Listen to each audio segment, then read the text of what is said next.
میرے محترم بزرگوں اور دوستوں، آج سارے دنیا میں جو بگاڑ ہے اور زبردست نقصان جو ہے وہ غلط یقین کا ہے۔ یہ جو سارے دنیا میں نقشہ ہے، یہ جو آپ لوگوں کو نظر آ رہا ہے، یہ نقشہ اللہ نے بنایا، کسی اور نے نہیں بنایا ہے۔ لیکن اس پورے نقشے سے اللہ پاک کی مرضی کے بغیر کچھ نہیں ہوتا ہے۔ ہاں، صرف آنکھ کو نظر آتا ہے۔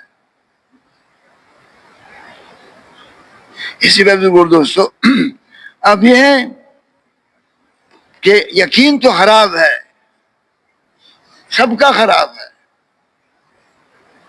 بنے گا کیسے؟ یقین ٹھیک کیسے ہوگا؟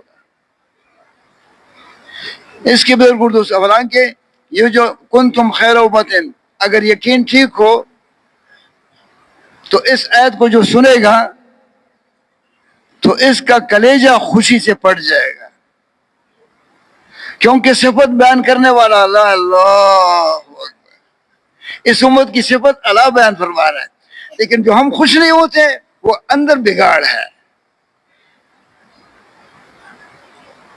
اب یہ کیسے ہو سکتا ہے؟ حضرت محمد صلی اللہ علیہ وسلم کی ایک سنت کائنات سے قیمتی ہے، سنت مشرع اندر میں بگاڑ ہے، اندر کا۔ صحابہ کرام کا یہ بنا ہوا تھا۔ اسی بات ضرور دوستو، ابھی اس کے لیے ہمارے حضرات نے یہ 6 نمبر کے بتائے ہیں کہ جو 6 نمبر میں روزانہ دعوت دے گا اس کا یہ ایسا نہیں ہے، یہ محسوس کرے گا کہ میرا یقین بن رہا ہے۔ اب یہ سامنے بیٹھا ہوا ہے، اس کو بھوک لگے، کھانا کھائے تو محسوس ہوتا نہیں ہوتا ہے کہ بھائی کچھ اندر میں کچھ طاقت آ گئی۔ خدا کی قسم، اسی طرح جو 6 نمبر میں دعوت دے گا نا، لیکن روزانہ، تو بھائی اس کو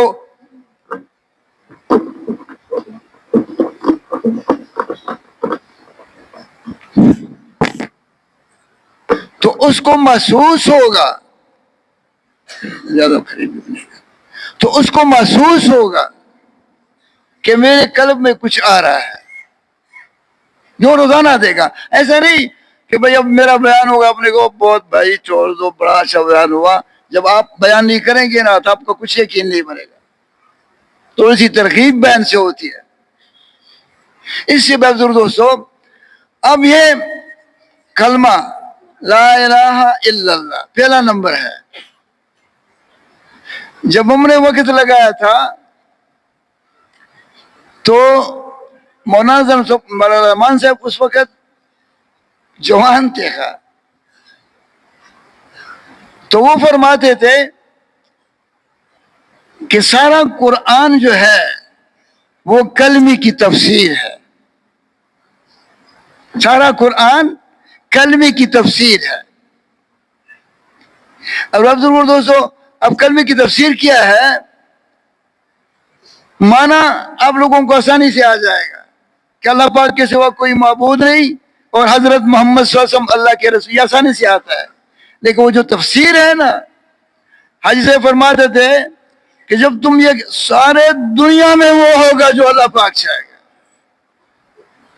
یہ کلمے کی تفسیر ہے۔ یہ الفاظ اندر میں اتر جائے تو اندر میں ایک انقلاب آ جائے گا،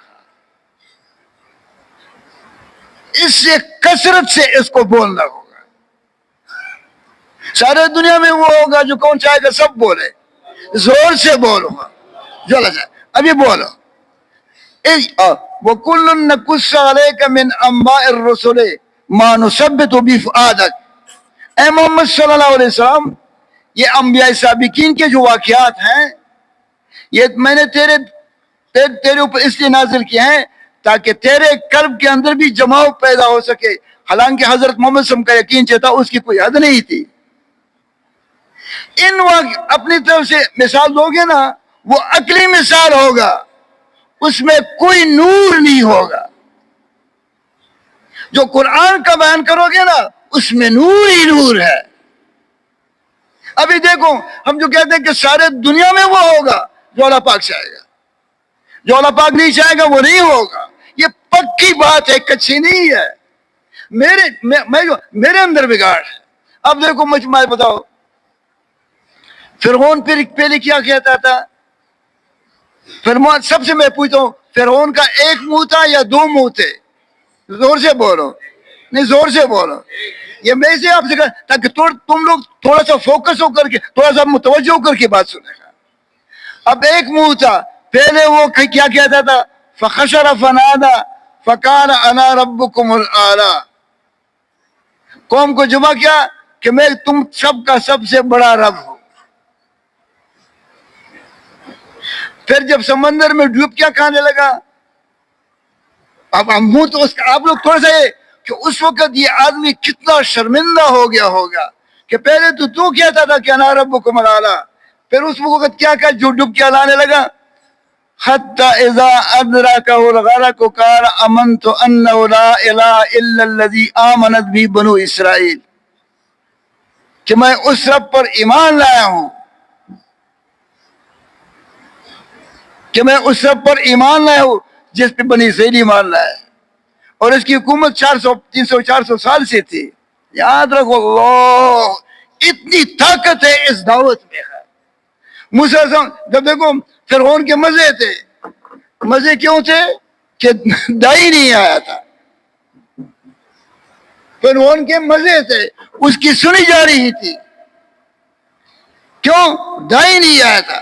لیکن جب دائی آیا تو فرعون کے مال کے اور یہ سارے منصوبے برباد ہونے شروع ہو گئے. ایسا آپ بتاؤ فرعون کے نام و نشان کا پتہ نہیں چلا. دعوت جب چلتی ہے قربانی کے ساتھ، یہ سارا باطل ٹکڑے ٹکڑے ہو جائے گا، اس کا وجود ہی نہیں رہے گا. لیکن آیا نہیں کہ تم غلط یقین کے ساتھ دعوت نہیں دو گے. ہاں اب غلط ہے، ہم دعوت شروع کریں گے، لیکن اس کو روزانہ کہو گے. سارے دنیا میں وہ ہوگا جو اللہ پاک چاہے گا. فرعون کے بنائے ہوئے 400-300 سال کے نقشے کس نے برباد کر دیے؟ اللہ نے برباد کر دیا. پڑھو ایک دفعہ لا الہ الا اللہ. یہ کلمے کا مفہوم ہے. اللہ پاک سے مانگو یا اللہ یہ مفہوم تو نے صحابہ کے قلوب کے اندر رچ بسایا تھا. اے اللہ ہم بڑے ضعیف ہے، کمزور ہے، تو ہمارے دلوں میں بھی اس کو رچا دے، ہمارے دلوں میں اس کو داخل فرما دے. اس نماز میں لذت محسوس نہیں ہو رہی ہے. اب آپ دوستو یہ سارا قرآن ان واقعات سے بھرا پڑا ہے. جنگ بدر میں اللہ پاک نے وحی فرمائی حضور صلی اللہ علیہ وسلم کو کہ دو چیزیں ہیں، ان میں سے ایک تم کو ملے گا. یا تو ابو سفیان کا قافلہ تمہارے ہاتھ میں آ جائے گا، یا تمہیں فتح نصیب ہوگی. لیکن یہ نہیں بتایا تھا کہ کون سا ملے گا. تو قرآن وَإِذْ يَعِدُكُمُ اللَّهُ إِحْدَى الطَّائِفَتَيْنِ أَنَّهَا لَكُمْ وَتَوَدُّونَ أَنَّ غَيْرَ ذَاتِ الشَّوْكَةِ تَكُونُ لَكُمْ وَيُرِيدُ اللَّهُ أَن يُحِقَّ الْحَقَّ وَيُبْطِلَ الْبَاطِلَ وَيُحِقَّ الْحَقَّ وَيَقْطَعَ دَابِرَ الْكَافِرِينَ. اے صحابہ کرام تم بھی چاہتے تھے کہ ابو سفیان کا قافلہ مل جائے کیونکہ اس میں سامان ہے، آسانی سے مل جائے گا. تم یہ چاہتے تھے. لیکن آپ کہتے ہیں کہ میں کیا چاہتا تھا؟ میں یہ چاہتا تھا کہ حق کو باطل کے ساتھ ٹکراؤں. کہ حق کو کس کے ساتھ ٹکراؤں؟ زور سے بولو. باطل کے ساتھ، تاکہ باطل اور حق کا پتہ چل جائے. اب دیکھو 313 دو گھوڑے 70 اونٹ 1 درجن تلوار، مخالف میں 1200 گھوڑے 700 اونٹ اور ہمارے پاس اب تلوار. اور یہ کیسے مقابلہ ہو سکتا ہے؟ مقابلہ کس نے کر رہا؟ لا پڑھو ایک دفعہ لا الہ. اس لیے روزانہ اس کی دعوت ہے تو کسی سے مت پوچھو تو کیا کرتا ہے. جو دعوت اس کلمے کا دے گا اس کا ایمان بڑھے گا. پھر یہ جب تم یہ پڑھو گے کنتم خیر امۃ اخرجت للناس تأمرون بالمعروف وتنہون عن المنکر وتؤمنون، یہ کون فرما رہا ہے؟ اللہ فرما رہا ہے. اے امت محمدیہ، اے امت محمدیہ، تم سب سے بہترین امت ہو۔ یہ کون فرما رہا ہے؟ اللہ۔ اس پہ کتنا خوش ہونا چاہیے کہ پتہ کتنی امتیں گزری ہیں، کسی امت کو ایسا خطاب اللہ پاک نے اس امت کو فرمایا۔ ایسی ہے، شکر کرو اے اللہ، تو نے ہمیں حضرت محمد صلی اللہ علیہ وسلم کی امت کے اندر پیدا فرمایا۔ کنتم خیر امت اخرجت للناس، تم سب سے بہترین امت ہو۔ کون فرما رہا ہے؟ اللہ فرما رہا ہے، وہ اللہ جو سط و زمین اور آسمان کا خالق ہے، سب کچھ اس کی قبضہ قدرت میں ہے، وہ ہماری تعریف بیان فرما رہا ہے کہ تم بہترین امت ہو۔ تأمرون بالمعروف وتنہون عن المنکر وتؤمنون باللہ، لوگوں کو نیکی کی طرف بلاتے ہو اور برائی سے منع کرتے ہو اور اللہ پر ایمان رکھتے ہو۔ اس کی تفسیر میں یہ لکھا ہے کہ اے مسلمانوں، اللہ جل شانہ نے تمہیں سب سے بہترین امت قرار دیا ہے۔ یہ بات اللہ پاک کے علم ازلی میں پہلے سے مقدر ہو چکی تھی کہ جس طرح حضرت محمد صلی اللہ علیہ وسلم سب نبیوں سے افضل اور سب نبیوں کے امام ہے، ایسی یہ امت بھی، اللہ اکبر، ایسی امت میں ہم آ رہے ہیں۔ ہم کو خوشی ہونا چاہیے اس بات پہ کہ اس طرح یہ امت بھی ساری امتوں کی سردار امت ہوگی۔ اور پھر کیا ہے؟ اس کے محنت سے چیزیں نہیں بنے، اس امت کی محنت سے چیزیں نہیں بنیں گی، کارخانے نہیں بنیں گے، کھیتیاں ترقی نہیں کریں گی۔ اس امت کی محنت سے علوم اور معارف کے دروازے کھول دیے جائیں گے۔ اور یہ امت جو ہے کسی ایک ملک میں، پاکستانی ہو، کسی ایک ملک میں نہیں ہوگی، یہ کسی ایک ملک میں محصور نہیں ہوگی۔ یہ امت، اس امت کا دائرہ عمل سارا عالم اور انسانی زندگی کے ہر شعبے کو محیط ہوگا۔ یہ امت ساری عالم میں پھرے گی۔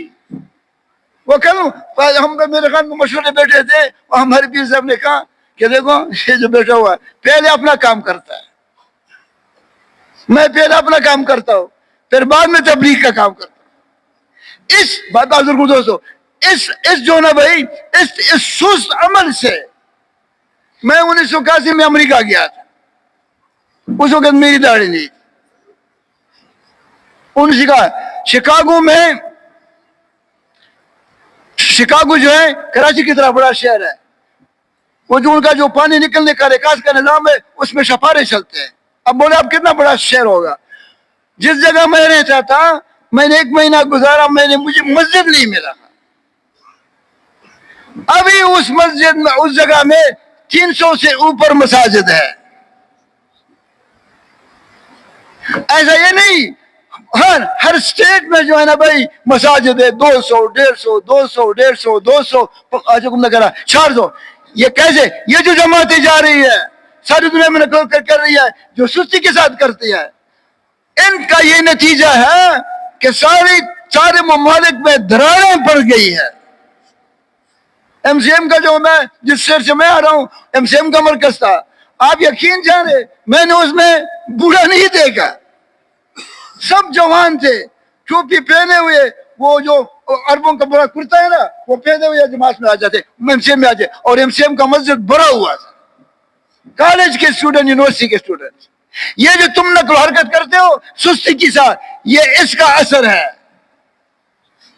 اگر ہمارا یقین ٹھیک ہو جائے، اور بھائی ہم جیسے صحابہ تھے کہ بھائی پہلے دین کا کام، اگر اس سے کچھ بچا پھر دنیا کا کام، اگر ایسے ہو جائے تو یہ سارے دنیا کو کفر، اسلام کی حدیث فرماتے کہ اسلام کی ایک جھلک دیکھتی سارا کفر ختم ہو جائے گا، نیست و نابود ہو جائے گا۔ ہمارے اندر خرابی ہے، ہم اس میں نہیں کہ بھائی میرا یقین ٹھیک ہو جائے۔ تیرا یقین اس وقت ٹھیک ہو جب تو روزانہ کلمے کی دعوت دے گا۔ سارے دنیا میں وہ ہوگا جو اللہ پاک چاہے گا، جو اللہ پاک نہیں چاہے گا وہ نہیں ہوگا۔ موسیٰ علیہ السلام سے فرعون نے پوچھا قال فمن ربکم یا موسیٰ، اے موسیٰ تیرا رب کون ہے؟ کیسے خوبصورت جواب دیا ہے، ربنا الذی اعطى كل شيء خلقه ثم هدى، کہ میرا رب وہ ہے جس نے ہر ایک چیز بنائی ہے، پھر اس کو زندگی گزارنے کا طریقہ بتایا ہے، اس کو راہ سجائے. بتاؤ یہ پرندے کو کس نے سکھایا ہے کہ پیٹ سے خوراک نکالو بچے کو دے دو؟ کس نے سکھایا؟ اللہ اکبر، اللہ نے سکھایا ہے.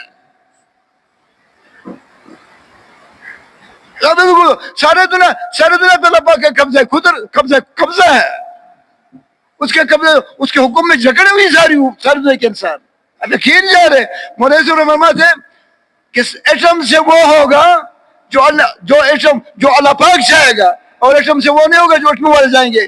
ساری دنیا کے ایٹم مل کر کے، اللہ اکبر، ساری دنیا کے ایٹم مل کر کے اللہ پاک کی مرضی کے بغیر ایک چوہے کو بھی نہیں مروا سکتے.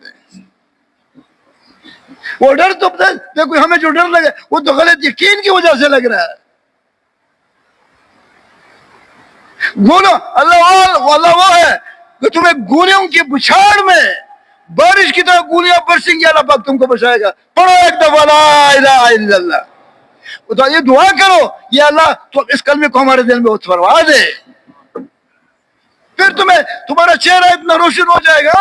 صحابہ کرام جس جگہ جاتے تھے سب لوگ کہتے تھے کہ یہ جھوٹا چہرہ نہیں ہو سکتا، کیونکہ ان کا چہرہ کلمے کے نور سے منور تھے. ایک صحابی سارے دنیا کے بادشاہ اور انسانوں سے نہیں ڈرتا تھا.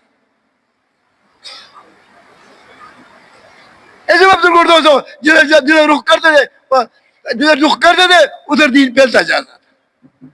اس سے بہتر دوستوں یہ کس کا ارادہ ہے کہ میں روزانہ کلمے کی دعوت دوں گا؟ یہ امت جو ہے یہ امت بھیجی ہوئی ہے. ابھی جب مثال کے طور پر یہ روزانہ ادھر جب ہم تفقد کرتے ہیں تو مولی عظیم صاحب کہتے ہیں چھوڑ دو بس، نقل ہر کسی بھی کو فائدہ ہو جائے گا. اگر یہ لوگ روزانہ وقت دے دے، اب دیکھو روزانہ وقت پہ خوشخبری تو سن لو نا. جو روزانہ دیکھو میں مسجد سے نکلا، یہ میرے ساتھ ہے، میں نے ایسے دعا کر لی، اب دعا کر کے منہ پہ ہاتھ پھیرا تو آسمان سے فرشتہ اعلان کرتا. کیا کرتا ہے؟ سب بولے، زور سے بولو. کیسے اعلان؟ قال النبی صلی اللہ علیہ وسلم من زار اخا له فی اللہ، من زار اخا له فی اللہ نادى منادی من السماء ان طبت وطاب ممشاک وتبوأت مقعدک فی الجنہ. کہ اے فلانے تم مبارک ہو. کیا ہو تم؟ سب بولے تم، بہت سے بولو تم مبارک ہو. یہ تیرا جو چلنا ہے یہ بھی مبارک ہے، اور تیرا چلنا مبارک ہے، اور تو نے جنت میں اپنا محل بنا دیا. یہ بیمار پرسی کی بھی یہی فضیلت ہے. اب بتاؤ آپ کو ٹس سے مس نہیں ہوتا کیونکہ اندر بگاڑ ہے. اندر کتنے جگہ دیکھو ایک آدمی جو ہے نا حضور صلی اللہ علیہ وسلم کی شان میں گستاخی کر لے بھائی آپ اس کے گردن توڑ لیتے ہو، لیکن حضور صلی اللہ علیہ وسلم کی باتوں پہ تمہیں وہ یقین نہیں ہے. اب بتاؤ میرا یقین کس جگہ ہے؟ ورنہ دیکھو ابھی یہ جو سارا مجموعہ بیٹھا میں تمہارے ساتھ، ایک آدھا ہمارے پاس آ جائے کہ فلانے آدمی نے تم کو مفت بنگلہ دے دیا کہ میں کہتا ہوں کہ اس کو پتہ نہیں خوشی سے پیشاب آ جائے گا، کیونکہ وہ نظر آتا ہے، وہ جنت کا مال نظر نہیں آ رہا ہے. میں وہ ہم گشت کر رہے تھے، مفتی صاحب جا رہا تھا، میں نے کہا مفتی صاحب کہ ادھر تم دیکھتے ہیں کہ زمین پہ بنگلے، یعنی ساری جنت 7 آسمان کے اوپر ہے. پہلا آسمان، دوسرے آسمان میں پہنچنے کے 500 سال لگیں گے، پھر دوسرا، تیسرا، چوتھا. ابھی تھوڑا سا سب لوگ سوچ یار میرا بنگلہ اتنے اونچے آسمان پہ ہے اور اس کے لیے ہم محنت نہیں کر رہے. یہ تو اندر میں خرابی ہے. ورنہ پتہ نہیں جس دن آپ گھر سے رہ جائیں گے آپ روئیں گے، بیوی کیوں روتے آج مجھ سے گھر سے رہ گیا، یعنی میرے مال بننا بند ہو گیا. دوستو سارے دنیا کے انسانوں تک کلمہ پہنچانا ہمارا کام ہے، اسی لیے امت بھیجی ہوئی ہے. یہ دوستو سارے دنیا کے انسان بغیر کلمے کے مر رہے ہیں. جب آپ باہر ملکوں میں جائیں گے، یورپ میں، امریکہ میں، دوسرے ملکوں میں، آپ قسم کا کر کے کہ جب آپ بیٹھ جائیں ان کی زندگی ان کو دیکھے تو آپ کہیں گے، تو آپ کو قرآن کی ایک اولئک کالانعام بل هم اضل.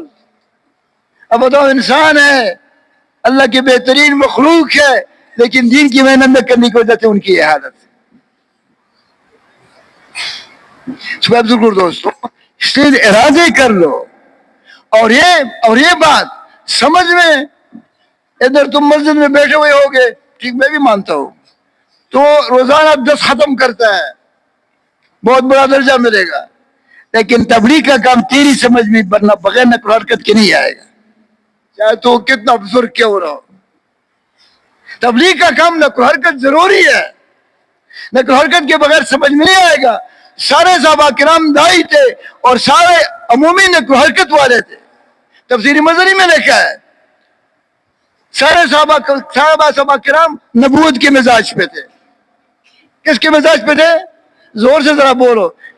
نبوت کے مزاج. نبوت کا مزاج کیا ہے؟ نہیں یاد ہے، جب کرو گے پھر اس کی سمجھ میں آئے گا. کیا یہ روزانہ کرے گا؟ یہ نہیں کہ کبھی کبھی.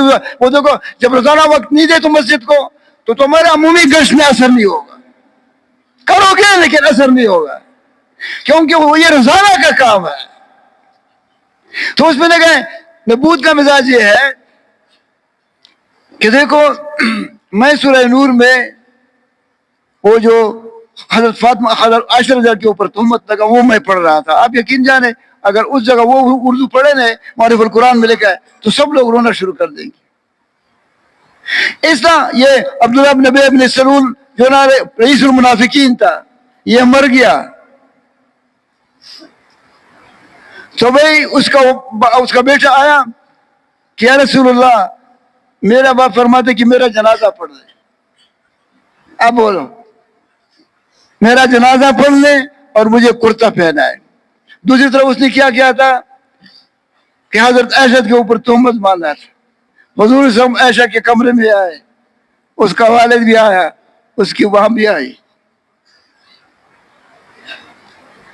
تو آپ صلی اللہ علیہ وسلم نے پوچھا کہ عائشہ اگر غلطی ہو گئی تو اللہ پاک معاف کر دے گا. جب اس کی زبان سے یہ نکلا تو تفسیر میں لکھا ہے کہ اس کا خون خشک ہو گیا. عائشہ رضی اللہ صدیقہ کا خشک خون ہو گیا. اسی قرآن میں کہ جب تم نے اس کو سنا تو تم نے کیوں کہ ہم کو اس کو پتہ نہیں ہے. لولا اذ سمعتموہ قلتم ما یکون لنا ان نتکلم بهذا سبحانک ھذا بہتان عظیم. تو اب یا رسول اللہ، اگر میں انکار کر دوں تو تم نہیں مانو گے، لیکن اگر میں کہہ دوں تو میں جھوٹی ہوں گی اور تم پھر مارو گے. میں تو ابا یوسف کی طرح صبر کروں گی. یہ الفاظ اس سے نکل دیا، امام الانبیاء پہ وحی شروع ہو گیا اور یہ آیت نازل ہوئی. اتنا بڑا جرم اس نے کیا تھا. اب لیکن پھر بھی اس کا جنازہ آپ نے پڑھنے کے لیے کھڑے ہو گئے. عمر فاروق رضی اللہ عنہ نے ہاتھ سے پکڑا کہ اے اللہ کے رسول، یہ اللہ تو اس کے رسول کا دشمن ہے، آپ اس کا کیسے جنازہ پڑھتے ہیں؟ تو آپ نے فرمایا کہ اللہ پاک نے فرمایا استغفر لهم او لا تستغفر لهم ان تستغفر لهم 70 مرة فلن يغفر الله لهم. کہ اگر آپ اس کی بخشش مانگے یا نہ مانگے، اگر 70 دفعہ بھی مانگے ہم نہیں بخشش کریں گے. اللہ نے مجھ کو منع نہیں کیا ہے، مجھے اختیار دیا ہے، میں مانگتا ہوں.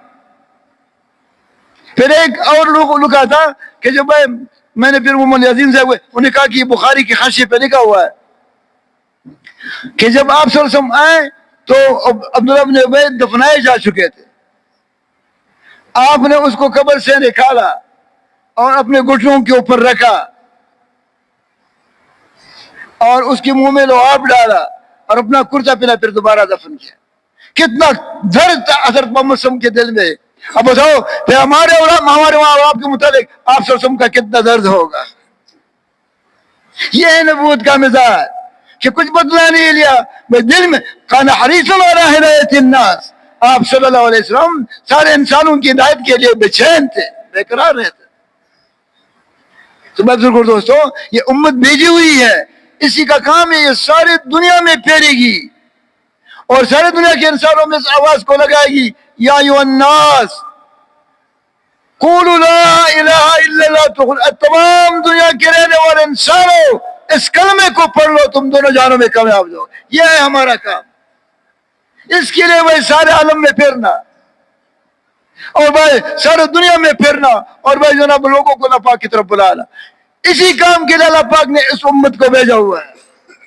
یہ صحابہ کرام جو ہیں جو سارے دنیا میں آپ خود سب سے ان کے متعلق آتا ہے کہ انبیاء اعظم کے بعد سب سے اونچے درجے صحابہ کرام کے ہیں اور آسمان نے صحابہ کرام جیسی ہستی نہیں دیکھے. سارے دنیا میں ان کی قبریں ہیں، سارے دنیا میں صحابہ کی قبریں. اب آپ سنیں چین میں صحابہ کی قبریں، حیران انسان ہو جائے گا کہ مدینہ منورہ سے مکہ معظم سے گھوڑے پہ خچر پہ گدے پہ اور بینا بدبانی کشت پہ کیسے ادھر پہنچے. عمر فاروق کا کہنا میں 1000 صحابہ کرام کابل پہنچے تھے. یہ کابل جو ہے نا ہندوؤں کا گڑھ تھا. دعوت دی، کچھ مسلمان ہو گئے اور باقی کے ساتھ جہاد کیا، قتل کر دیے گئے اور باقی بھاگ گئے. 1000 صحابہ کرام نے بھائی کابل کا پہ قبضہ کر لیا. پھر ان کو تقسیم کر دیا، کچھ بلوچستان کی طرف اور کچھ یہاں پنجاب کی طرف چلے گئے اور یہ دین پھیلا. یا اللہ صحابہ کی قبروں کو نور سے بھر دے. جو ہمارے پاس آئے جو کابل گئے ہوئے ہیں ان میں دیکھا 72 کی قبریں کابل میں ان کے نام کے ساتھ رکھے ہیں. یا اللہ ان کی قبروں کو نور سے بھر دے کہ انہوں نے حضرت محمد صلی اللہ علیہ وسلم سے دین کو سیکھا اور ہم تک پہنچا. اب بتاؤ دنیا میں 600 کروڑ انسان، دنیا میں 600 کروڑ انسان جہنم کی کشتی میں سوار ہیں اور چل رہے ہیں. کوئی اس کو بچانے والا نہیں سوائے حضرت محمد صلی اللہ علیہ وسلم کی امتی کے. یہ امت کا یہ کام ہے کہ ان 600 کروڑ بندوں کو اللہ پاک قرآن میں فرماتا ہے والتین والزیتون وطور سینین وهذا البلد الامین لقد خلقنا الانسان فی احسن تقویم. سارے دعا کہ وہ انسان میں نے بہت خوبصورت بنایا ہے. اللہ پاک کا خوبصورت ترین مخلوق بغیر کلمے کے مر رہا ہے. نبی نہیں آئے گا، حضرت محمد صلی اللہ علیہ وسلم کے بعد کوئی نبی نہیں آئے گا. اب بتاؤ ان تک کلمہ کون پہنچائے گا؟ اب آپ دیکھو عمومی طبقہ مسلمانوں کا کہاں کیا کام کر رہا ہے، یا کتنا کماؤ گے، ہاں کیا کر رہے ہو. اللہ پاک نے تمہیں سارے دنیا کے انسانوں کا اب یہ چل کر کے جائیں گے. یہ جماعتیں جاتی ان کے اتنے اثرات ہیں کہ آپ لوگ تصور نہیں کر سکتے. تو میں بالکل دوستو اس لیے اسی نمبر میں یہ بات کبھی ہمارا اجتماع آنے والا ہے 2021 کو، تو بھائی ایسے نام دے دیں کہ وہ اجتماع والے بھی حیران ہو جائے. اور اب بتاؤ پھر اللہ پاک کتنا خوش ہو. اللہ اگر تم کو پتا چل جائے کہ میرے پکڑنے پر میرا رب اتنا خوش ہے تو جتنے بیٹھے ہو تم میں سے ایک آدمی بھی باہر نہیں نکلے گا. وہ تو اندر میں بگاڑ ہے، اس بگاڑ کی وجہ سے ہم کو یہ نظر نہیں آ رہا ہے. اور یہ بگاڑ کلمے کی دعوت دیتے ہوئے اور اجتماعی نقل حرکت قربانی کے ساتھ کرتے ہوئے یہ بگاڑ نکلے گا. تو بھائی روزانہ اس کلمے کی دعوت دو گے نہیں دو گے؟ زور سے بولو. کون دے گا؟ ذرا ہاتھ کھڑا کر دے. اب سنو، اب محمد رسول اللہ حضرت محمد صلی اللہ علیہ وسلم کی ایک سنت اللہ پاک کو کائنات سے زیادہ قیمتی. اب یہ سنتیں اب اس سنت ہماری زندگی میں نہیں ہے تو اس کا مطلب تو ہے کہ ہمارے دل میں حضرت محمد صلی اللہ علیہ وسلم کی جو ہے نا بھائی احادیث کی عظمت نہیں ہے. وہ حدیث کی عظمت جو نہیں ہے وہ نہیں کہ ہم مسلم ہے، بلکہ ہم مسلمان ہیں. اندر بگاڑ ہے، اندر میں بگاڑ ہے، یقین کا بگاڑ ہے. کیا حکیم حدیث کی وہ عظمت نہیں ہے جو عظمت ہونی چاہیے. اب میں جو مولوی صاحب آ گئے لیکن میں دوسرا نمبر بیان کرتا ہوں. نماز ہے، ناراض نہ ہو.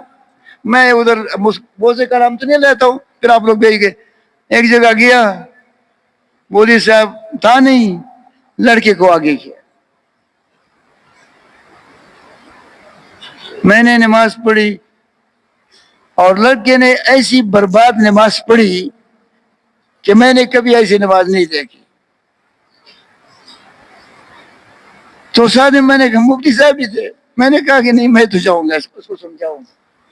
میں اس کے کمرے میں گیا, اس لڑکے کے کمرے میں گیا, پھر اس لڑکے کو سمجھایا, پھر اسے سمجھا نہیں سب سیدھا. میں نے کہا کہ خبز کرتے ہو, یا اسے کہا خبز کیا دور کرتے ہیں. پھر میں نے اس کو کہا کہ دور میں آپ وہ خوب محنت کرے, دور میں جو ہے نا اگر آپ نے محنت کی تو آپ کا پکا ہو جائے گا, اگر دور میں محنت نہیں کی پھر ساری عمر کچا رہے گا.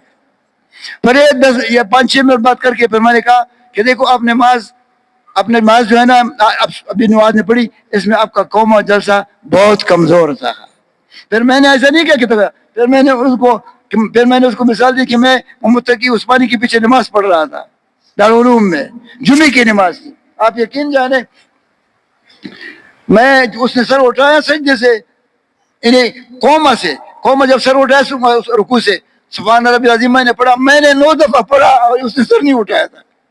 پھر 9 دفعہ کے بعد انہوں نے سر اٹھایا, میں نے یہ پڑھا حمدن کثیرن طیبن مبارکن فی, پھر بھی وہ کڑا تھا. پھر اس کے بعد سجدے میں آیا, جب سجدہ کیا پھر سجدے میں یہ حالت تھی کہ میں نے 9 دفعہ سبحان ربی الاعلیٰ پڑھا اور وہ بیٹھا وہ سجدے میں تھا. پھر اس کے بعد سجدے سے اٹھا, پھر میں نے 2 سجدوں کے درمیان میں یہ دعا پڑھ لی, اللہم اغفر لی وارحمنی وآفنی وہدنی وارزقنی واجبرنی وارفعنی. اس کے بعد بھی وہ دوسرے سے مل گیا, اس کے بعد سجدے میں گیا. تو بھائی نماز پہ محنت کر لے, علماء ہیں ان سے سیکھے. اور حضور صلی اللہ علیہ وسلم کی نماز کیسے ہے, یہ قوم جلسے پہ سب محنت کر لے. یہ مولوی صاحب بیٹھے ہوئے ہیں, میں پہلے 2-3 لوٹے وضو پہ خرچ کرتا تھا, یعنی میں اپنا تبلیغ میں لگے ہوئے. پھر کہتا ہے, پھر یہ مولوی صاحب سے میں نے سنا, انہوں نے کہا کہ بھائی اس آدمی کی نماز میں نور نہیں آئے گا جو فضول خرچی کرتے پانی میں. ابھی میں نے وہ 2-3 لوٹے تو نہیں لگاتا ہوں, لیکن پورا 1 لوٹا بھرا وہ نہیں ہوتا, لیکن وہ جو نشان ہے اس سے ذرا زیادہ ہو جاتا ہے. تو بھائی سنجا کو سیکھنا ناراض خانے میں چلے گئے اور بھائی چھوٹے قطرے خوش نہیں کیے, بھائی استنجا کیا. بھائی وہ استنجا سے نماز شروع ہو جاتی ہے. اور دوستوں اس لیے نماز سیکھے, کیونکہ کانا نبی صلو کما رأیتمونی اصلی, ایسا نہیں کہا ہے کہ نماز پڑھو, ایسا فرمایا کہ صلو کما رأیتم, ایسی نماز پڑھو جیسے نماز مجھے پڑھتے ہوئے دیکھا گیا. تو بھائی صحابہ کرام سارے مسجد نماز تیار کرتے تھے. دیکھو میں یہ 1 ہفتہ ہو گیا میں پڑھ رہا تھا کہ بھائی ایک صحابی کا بنجر زمین تھی, اپنے جب اس میں آیا نماز پڑھا, اس نے غلام کو بھیجا کہ کچھ عبادت کی عبادت نہیں ہے, پھر نماز پڑھا, کہتے نہیں ہے عبادت, پھر نماز پڑھا, جب 3 دفعہ نماز پڑھ کہتا چھوٹا سا بادل آیا, اسی پھر جب بارش بڑھی اسی کی قید کے, بھائی وہ سارے ہم نماز سے حل کرواتے. تو انشاءاللہ 2 نمبر سے میں نے تھوڑا سا مختصر بیان کیے, باقی بھی انشاءاللہ مولوی صاحب وہ بیان کرے گا. لیکن یہ دیکھیں کہ یہ کون کہتا ہے کہ میرا جو ہے نا بھائی ارادہ ہے کہ میں اپنی نماز کو خوبصورت ترین بناؤں گا, کس کا ارادہ ہے؟ اللہ قبر. اچھا دوسرا ہے کہ جو اجتماع کی محنت ہے یہ بھی کہے گا اجتماع کی محنت ایسی محنت کرو کہ بھائی جیسے نومبر کے اجتماع میں لوگ نے ایسے نکل جائے گا. بھائی سارے مجمع سے درخواست ہے, کم از کم میں سوالی ہوں کہ فوراً نہ بیٹھے, ایک سوال ہوتا ہے, کم از کم 4-5 منٹ تو بیٹے کے بعد. یہ اتنا مجمع کیوں آیا ہے؟ یہ صرف نمائش کے لیے نہیں آیا ہے, کسی کام کے لیے آیا ہے. اور کام اصل یہ ہے میرے پیارے بھائی, یہ کام عروج کے بغیر سمجھ میں نہیں آتی. یہ تو نیت کرے بیٹے بیٹے, ہمارے یہ ترتیب نہیں, لیکن میرے دل میں جذبہ ہے کہ انشاءاللہ یہ جو مہینے کے بعد اجتماع رہا ہے ہمارا 1 دن کا, انشاءاللہ ہم کوشش کریں گے کہ ہمارے گھر سے 1 آدمی 3 چلی کے لیے نکلے گا, ہاتھ کھڑا کر دے ہمارے گھر سے. ہاں انشاءاللہ ہمارے گھر سے نہیں ہے تو کم کوٹ میں جتنے مسجد ہیں ہر مسجد سے تو کم از کم 3 چلے کی جماعت نکلے گی.